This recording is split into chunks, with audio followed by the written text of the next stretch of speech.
Today's rest of the story. Once upon a time there was a town, a whole town, that spelled culture with a capital C. In the first place, it was a very old town, as North American communities go. Age, after all, breeds historical relevance and venerability. Yet it was in other more specific ways that this stuffy little city came to regard culture so highly. One had but to look around. Everywhere grand and graceful classical architecture, inspired by that of ancient Greece, of course.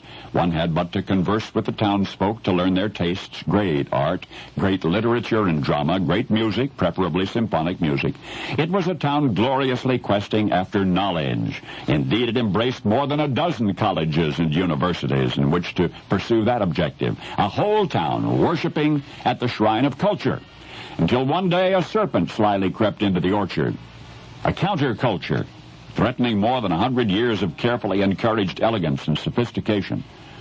Although in reality it happened gradually, it seemed that overnight the community was at war with itself. It was a town divided.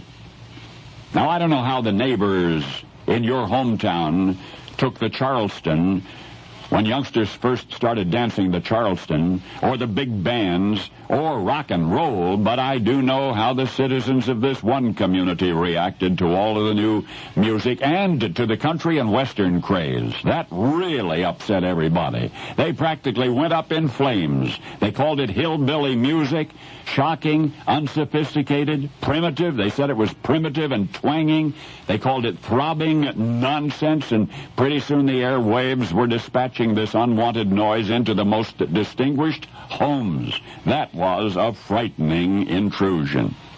Even the town's leading citizen, and that leading citizen just happened to be governor of the state, was growing very, very nervous. This had political implications. This hillbilly racket was a disgrace, he declared, and the notion was seconded far and wide. And to this day, the town is still divided between the tuxedos and the blue jeans, between the crepe Suzettes and the grits, the violins and the fiddles, and pretty evenly divided, though mostly peacefully divided now. Yet once upon a time, not all that many years ago, there was a genuine cultural cataclysm in those parts.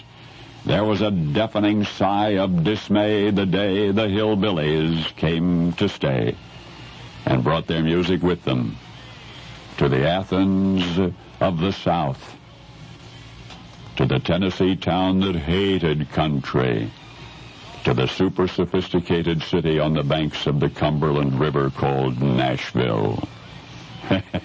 Now you know the rest of the story.